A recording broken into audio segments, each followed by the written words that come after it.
Familia moja kutoka eneo la Kapkuis, eneo Bunge la Soy Kaunti ya Uasin Gishu, inaomboleza kifo cha mtoto wao ambaye aliuawa baada ya makundi mawili ya vijana, moja linaloshikilia imani ya tohara ya kitamaduni na ile imani ya tohara ya kisasa, kukosana.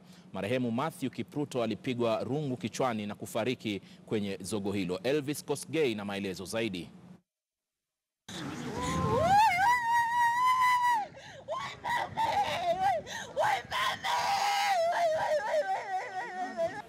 Usiai huu mkali kutoka kwa mama yake marehemu unatukaribisha katika kijiji cha Kapkuis, eneo Bunge la Soy Kaunti ya Uasin Gishu. Mwanawe Mathew mwenye umri wa miaka 22 alizimwa pumzi hapo jana kwenye vurugu baina ya makundi mawili kinzani. Walioshuhudia wanasema kwamba Mathew na wengine 18 waliopashwa tohara ya kisasa walikuwa njiani kuelekea walipo wenzao, na hapo ndipo akakumbana na wenzao wa tohara ya jadi.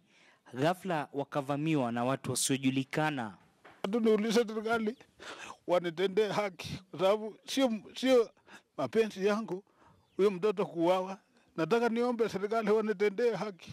Asante. Ambao walivamia kikundi hichi cha kanisa ni wale ambao walienda kuvaa nguo ya wale vijana ambao walitahiri kienyeji, na wakavalia kama wale vijana na wakaongoja wale wenzetu barabarani. They attacked us, we tried to fight back, but there were so many we could not even afford to protect ourselves and even to protect the initiates.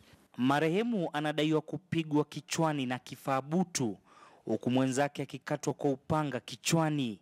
Wengine wakajeruhiwa na kundi hilo. Katwa, hii ni fimbo nilikongwa naye.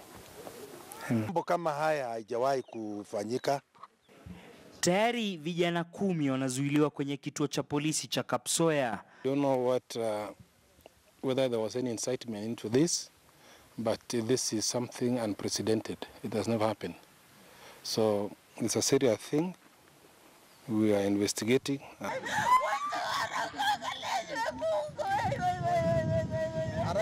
Elvis Kosgei, KTN News, Kaunti ya Uasin Gishu.